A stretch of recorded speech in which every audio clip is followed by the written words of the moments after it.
ಅವರ ನಡುವಿನ ಬೇರು. ಡೇವಿಡ್ ಮತ್ತು ಸಾಮಿಯಲ್ ಎಲ್ಲವನ್ನೂ ಹಂಚಿಕೊಳ್ಳುತ್ತಿದ್ದ ಸಹೋದರರಾಗಿದ್ದರು. ಅವರು ಚಿಕ್ಕವರಿದ್ದಾಗ ಉತ್ತಮ ಸ್ನೇಹಿತರಾಗಿದ್ದರು ಮತ್ತು ಎಲ್ಲವನ್ನೂ ಒಟ್ಟಾಗಿ ಮಾಡುತ್ತಿದ್ದರು. ಆದರೆ ಒಂದು ದಿನ ಅವರ ತಂದೆ ತೀರಿಕೊಂಡಾಗ ವಿಷಯಗಳು ಬದಲಾದವು. ಅವರು ಅವರಿಗೆ ಒಂದು ಸಣ್ಣ ಭೂಮಿಯನ್ನು ಬಿಟ್ಟು ಹೋಗಿದ್ದರು. ಸಾಮುವೇಲ್ ಅದನ್ನು ಯಾವಾಗಲೂ ಮಾಡುವಂತೆ ಸಮಾನವಾಗಿ ಹಂಚಿಕೊಳ್ಳಬೇಕು ಎಂದು ಭಾವಿಸಿದನು. ಆದರೆ ಡೇವಿಡ್ ವರ್ಷಗಳ ಕಾಲ ತನ್ನ ಅನಾರೋಗ್ಯ ಪೀಡಿತ ತಂದೆಯನ್ನು ಏಕಾಂಗಿಯಾಗಿ ನೋಡಿಕೊಂಡಿದ್ದನು. ಅವನು ತುಂಬಾ ದಣಿದಿದ್ದರಿಂದ ಮತ್ತು ದುಃಖಿತನಾಗಿದ್ದರಿಂದ ತನಗೆ ಭೂಮಿಯ ದೊಡ್ಡ ಪಾಲು ಸಿಗಬೇಕು ಎಂದು ಡೇವಿಡ್ ಭಾವಿಸಿದನು. ಅವರ ಭಿನ್ನಾಭಿಪ್ರಾಯ ಶೀಘ್ರದಲ್ಲೇ ಕೋಪವಾಗಿ ಬದಲಾಯಿತು. ನಿನ್ನ ಸ್ವಂತ ಸಹೋದರನಿಗಿಂತ ನಿನಗೆ ಭೂಮಿಯೇ ಹೆಚ್ಚಾಯಿತೆ ಎಂದು ಸಾಮುವೇಲ್ ಒಂದು ದಿನ ಆಳವಾದ ನೋವಿನಿಂದ ಕೇಳಿದನು. ಡೇವಿಡ್ ಮುಖ ತಿರುಗಿಸಿದನು. ನೀನು ನಿನ್ನ ಜೀವನವನ್ನು ನಡೆಸುತ್ತಿರುವಾಗ ಅವರನ್ನು ನೋಡಿಕೊಳ್ಳುವುದು ನನಗೆ ಎಷ್ಟು ಕಷ್ಟವಾಗಿತ್ತು ಎಂದು ನಿನಗೆ ಅರ್ಥವಾಗುವುದಿಲ್ಲ. ಅದರ ನಂತರ ಅವರು ಮಾತನಾಡುವುದನ್ನೇ ಸಂಪೂರ್ಣವಾಗಿ ನಿಲ್ಲಿಸಿದರು. ದಿನಗಳು ತಿಂಗಳುಗಳಾದವು, ತಿಂಗಳುಗಳು ವರ್ಷಗಳಾದವು. ಅವರು ಒಬ್ಬರಿಗೊಬ್ಬರು ಮದುವೆಗಳಿಗೆ ಮತ್ತು ಮಕ್ಕಳ ಜನನಕ್ಕೆ ಹೋಗಲಿಲ್ಲ.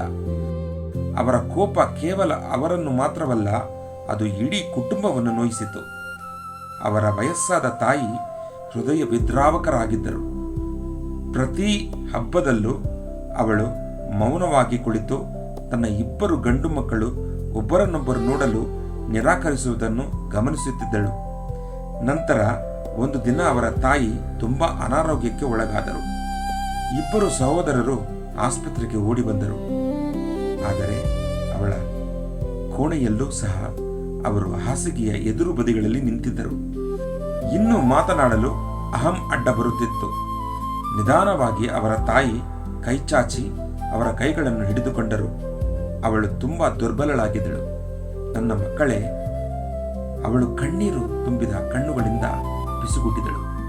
ನೀವು ಒಂದು ತುಂಡು ಭೂಮಿಗಾಗಿ ಜಗಳವಾಡಿದಿರಿ, ಆದರೆ ನಿಮ್ಮ ಹೃದಯದಲ್ಲಿ ಕೋಪವು ಒಂದು ಕೆಟ್ಟ ಕಳೆಯಂತೆ ಬೆಳೆಯಲು ಬಿಟ್ಟಿರಿ. ದಯವಿಟ್ಟು ನಿಮ್ಮಲ್ಲಿ ಉಳಿದಿರುವ ಪ್ರೀತಿಯನ್ನು ಅದು ನಾಶ ಮಾಡಲು ಬಿಡಬೇಡಿ. ಅವಳ ಮಾತುಗಳು ಅವರನ್ನು ಆಳವಾಗಿ ಮುಟ್ಟಿದವು. ಡೇವಿಡ್ ಹಾಸಿಗೆಯ ಇನ್ನೊಂದು ಬದಿಯಿಂದ ಸಾಮ್ಯಲನನ್ನು ನೋಡಿದನು. ಅವನಿಗೆ ಈಗ ಕೋಪದ ಪ್ರತಿಸ್ಪರ್ಧಿ ಕಾಣಿಸಲಿಲ್ಲ. ಸಾಮ್ಯಲ್ ಕೇವಲ ತನ್ನ ಅಣ್ಣನಾಗಿ ಕಂಡನು. ದುಃಖಿತನಾಗಿ, ದಣಿದವನಾಗಿ ಮತ್ತು ತಾಯಿಯನ್ನು ಕಳೆದುಕೊಳ್ಳುವ ಭಯದಲ್ಲಿದ್ದನು. ತನ್ನ ಉತ್ತಮ ಸ್ನೇಹಿತನನ್ನು ಕಳೆದುಕೊಳ್ಳಲು ಯಾವುದೇ ಭೂಮಿ ಯೋಗ್ಯವಲ್ಲ ಎಂದು ಡೇವಿಡ್ ಅರಿತುಕೊಂಡನು. ತನ್ನ ತಂದೆ ಒಮ್ಮೆ ಹೇಳಿದ ಬೈಬಲ್ ವಾಕ್ಯ ಅವನಿಗೆ ನೆನಪಾಯಿತು. ಯಾವ ಕಹಿ ಬೇರು ಕೂಡ ಬೆಳೆದು ತೊಂದರೆ ಉಂಟು ಮಾಡದಂತೆ ನೋಡಿಕೊಳ್ಳಿ. ಡೇವಿಡ್ ಕಣ್ಣುಗಳಲ್ಲಿ ಕಣ್ಣೀರು ತುಂಬಿತು. ಸಾಮ್ಯಲ್, ನನ್ನನ್ನು ಕ್ಷಮಿಸು ಎಂದು ಅವನು ಅತ್ತನು. ನಿನ್ನನ್ನು ಕಳೆದುಕೊಳ್ಳಲು ಆ ಭೂಮಿ ಎಂದಿಗೂ ಯೋಗ್ಯವಾಗಿರಲಿಲ್ಲ. ಸಾಮ್ಯಲ್ ಕೂಡ ಅಳಲು ಪ್ರಾರಂಭಿಸಿದನು. ನನ್ನನ್ನು ಕ್ಷಮಿಸು ಡೇವಿಡ್, ಅಪ್ಪನನ್ನು ನೋಡಿಕೊಳ್ಳಲು ನಾನು ನಿನ್ನ ಜೊತೆ ಇರಬೇಕಿತ್ತು. ಸಹೋದರರು ಮುಂದೆ ಬಂದು ಒಬ್ಬರನ್ನೊಬ್ಬರು ಗಟ್ಟಿಯಾಗಿ ಅಪ್ಪಿಕೊಂಡರು.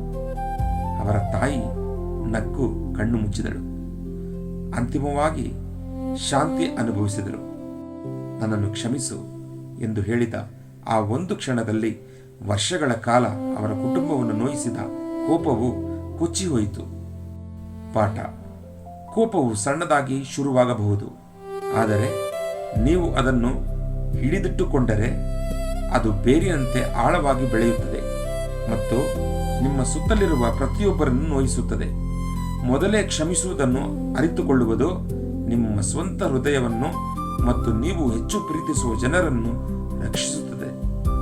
ನಿಮ್ಮಲ್ಲಿ ಯಾವನು ದೇವರ ಕೃಪೆಯಿಂದ ತಪ್ಪಿ ಹಿಂಜಾರಿ ಹೋಗದಂತೆಯೂ ನಿಮ್ಮಲ್ಲಿ ಯಾವನು ದೇವರ ಕೃಪೆಯಿಂದ ತಪ್ಪಿ ಹಿಂಜಾರಿ ಹೋಗದಂತೆಯೂ ಯಾವ ಕಹಿಯಾದ ಬೇರು ನಿಮ್ಮಲ್ಲಿ ಚಿಗುರಿ ಅಸಮಾಧಾನವನ್ನು ಹುಟ್ಟಿಸಿ ಅನೇಕರನ್ನು ಮಲಿನಪಡಿಸದಂತೆ ನೋಡಿಕೊಳ್ಳಿರಿ. ಇಬ್ರಿಯರಿಗೆ ಬರೆದ ಸುವಾರ್ತೆ 12ನೇ ಅಧ್ಯಾಯ 15ನೇ ವಚನ.